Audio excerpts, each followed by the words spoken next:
I had a client call last week and she said to me, Jenny, I'm really good at what I do. She's a psychologist, but I hate selling, like, really hate it.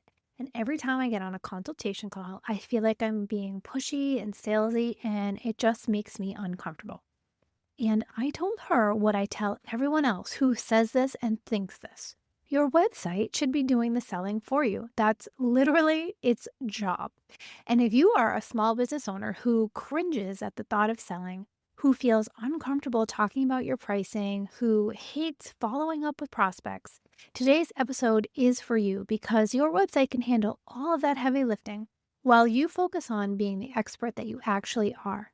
Today, I'm going to talk about why your website should do the convincing, the selling, and the converting so you never have to feel pushy or salesy again.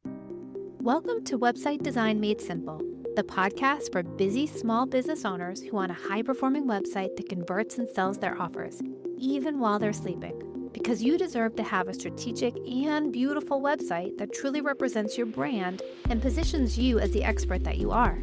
I'm your host, Jenny B, web designer and creative director at Jenny B Designs, where we believe that your website is the one thing that makes you sales and builds your brand at the same time. Ready to say goodbye to a website that you're embarrassed to share? And hello to a money-making, personality-packed powerhouse? Let's head into today's episode. Hi, I'm so happy to have you here. My name is Jenny, if we haven't already met, and I own Jenny B Designs. We are a brand and web design studio, and my passion is helping small business owners just like you design a website that attracts your ideal clients, reflects your personality, and makes you money, and lends credibility and positions you as the expert that you actually are, and does all the selling for you, hence today's episode. Let's start at the top, the selling problem. A lot of small business owners struggle with this. I struggled with this. You became whatever you are. You're a designer, a consultant, a coach.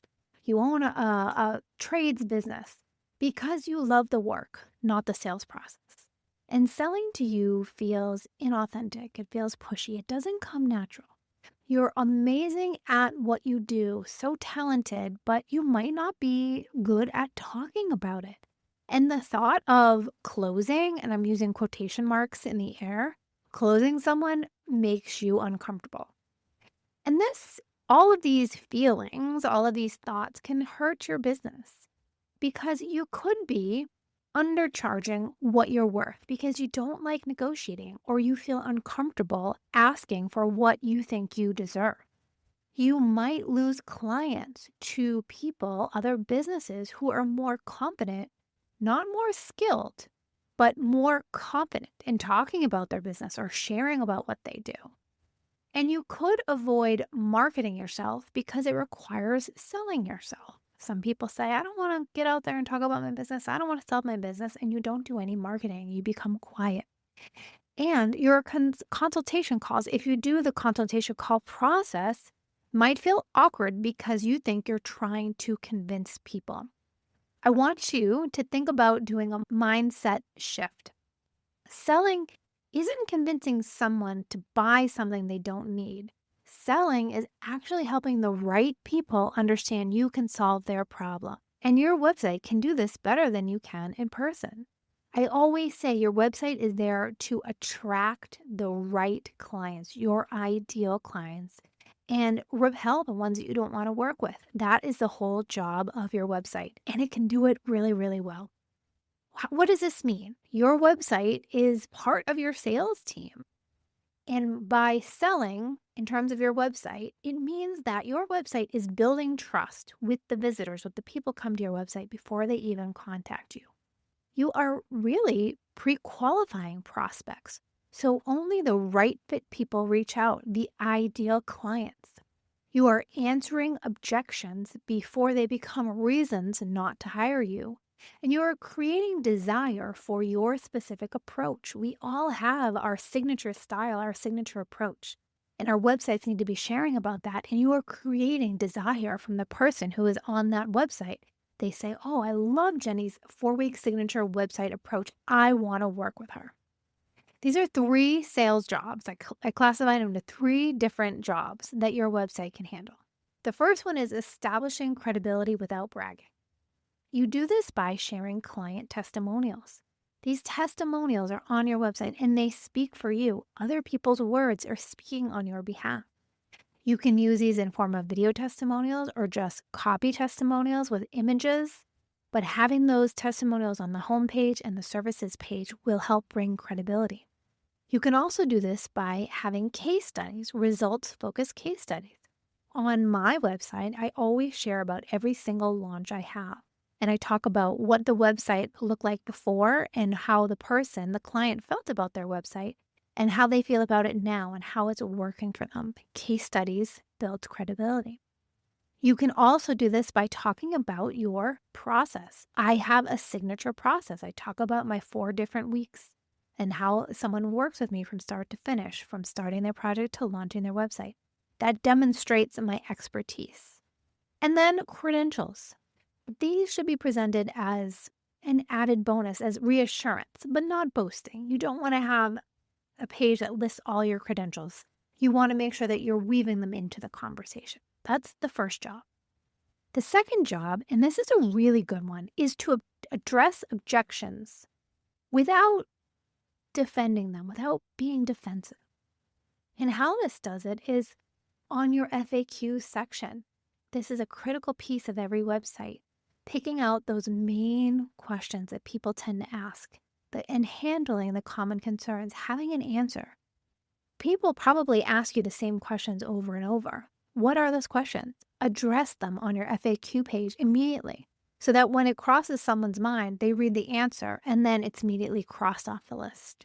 Pricing, having your pricing on your services page, that transparency, it takes away the mystery of not knowing if someone can afford the investment to work with you or not. And then the clear process. We all have a fear of the unknown. We get a little bit nervous when we start something new because we don't know how it's going to work. If you share a clear process, it will remove that fear of the unknown and someone will be able to handle that objection and say, oh, I know what's going to happen when I work with Jenny.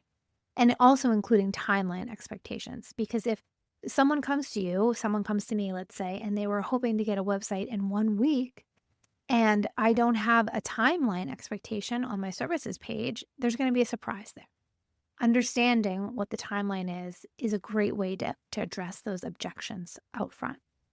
And then the last job is to create that urgency without pushing someone, without pressure, but creating that urgency.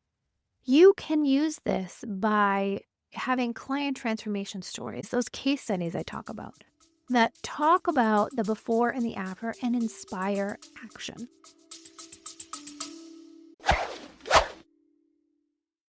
I'm interrupting this episode to ask you a question. Is your website working as hard as you are?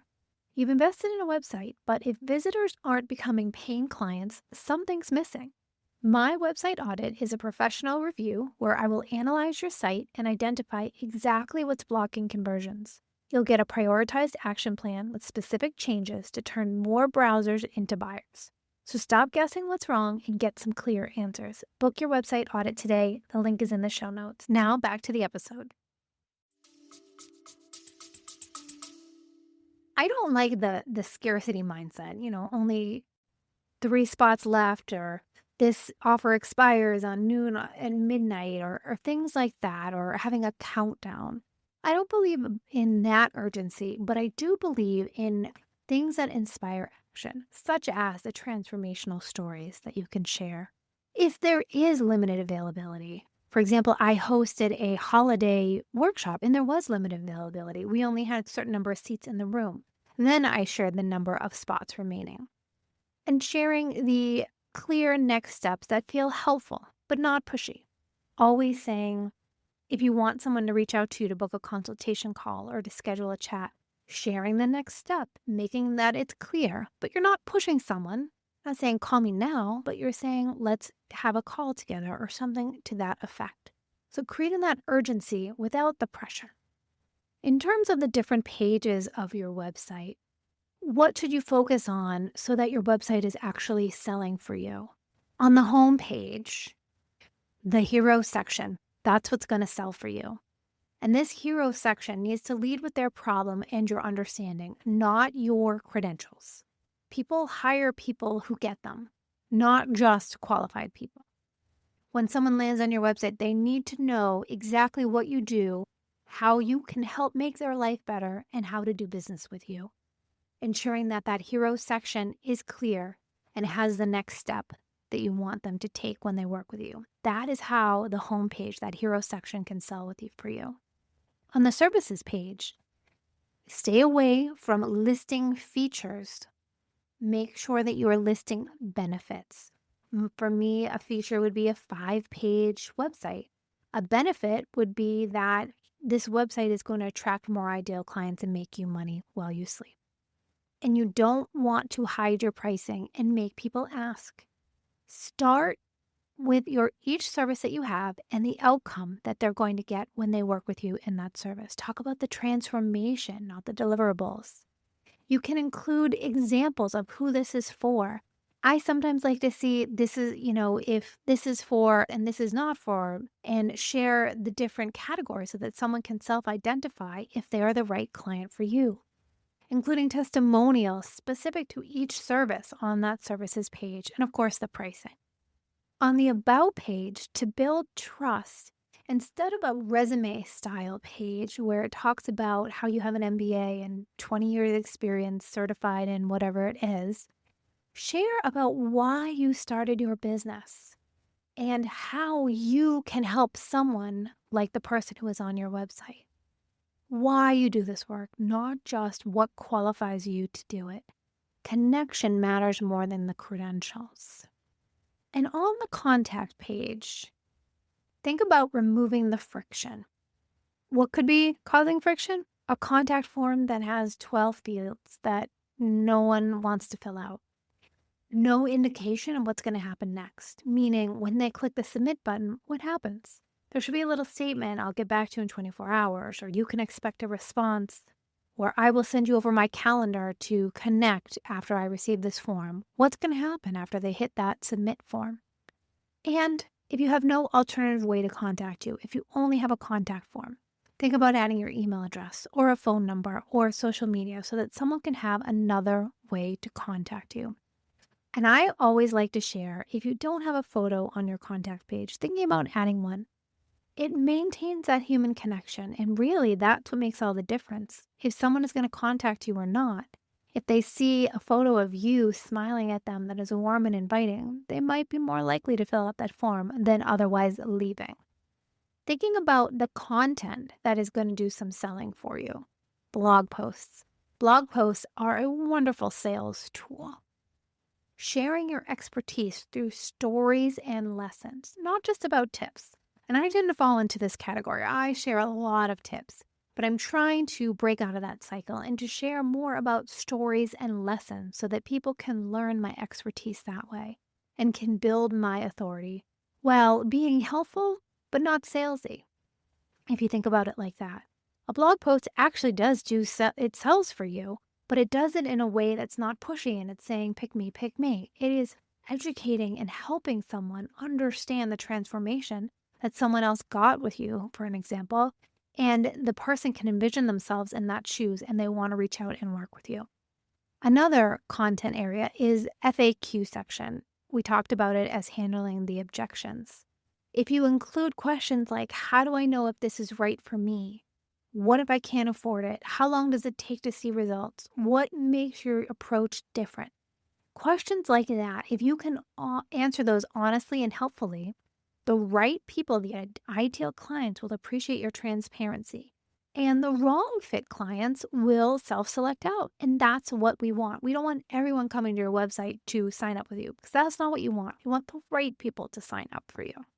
So come up with a few questions that you can ask about your website. Some different areas that you can look at. The first area would be credibility. And in terms of credibility, testimonials. The testimonials on your website, do they share specific results or are they just saying nice things like Jenny was great? Does your About page explain why you do this work, not just list all your credentials? And are your credentials supporting you or are they the main focus of this page? In terms of objections, Pricing, number one, is pricing transparent? Do you list what the investment is to work with you? Do you address that in the FAQ section, or is it a mystery? Do you have an FAQ section addressing these real concerns? And if not, can you add one? And do you have your process clearly explained so that people aren't going into the unknown? They know what to do. And as far as the conversions, is it obvious what someone should do next on every single page of your website?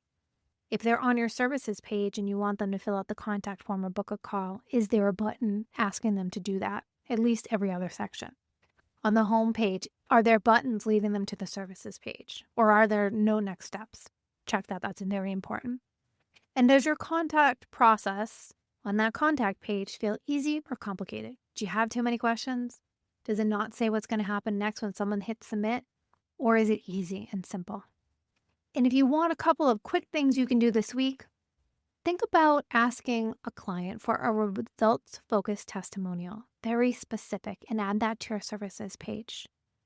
And if you don't have an FAQ section, think about 3 simple questions that people typically ask from you and add that to your services page. That will decrease some of the objections and get people more into the conversion state of mind and do the selling for you. And there we go. That was my episode on how your website should be your best sales tool. If you hate selling, you don't have to be good at it. Build a website that does the selling for you while you focus on what you are an expert in. Your website needs to attract the right people, answer their questions, address their concerns, and get them excited to work with you, all before you even have a conversation with them. And when someone finally gets on that consultation call with you, they should be 80% of the way there. I always like to call them a right fit call because they know that they want to work with you. And then having that connection on the phone just solidifies everything that they thought in their mind, that you're a good fit. And you don't have to convince them that you're qualified. They already know that. They just want to have that conversation and just to make sure. And if you are unsure if your website is actually doing the selling for you and you'd like a second set of eyes, I invite you to schedule a coaching call with me, and together we can look at your website, see what kind of messaging, what kind of imagery, what kind of calls to action that you have going on there, and how we can make it work a little bit better for you and become a better sales tool in your business.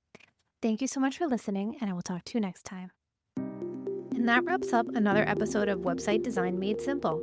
I hope you found the insights shared in this episode valuable and takes you one step closer to creating a website that attracts more of your ideal clients and builds your brand. If you enjoyed this episode, please take a minute to leave a review on Apple Podcasts or a rating on Spotify. Your review will help us reach more small business owners like you who are ready to make more money with their website.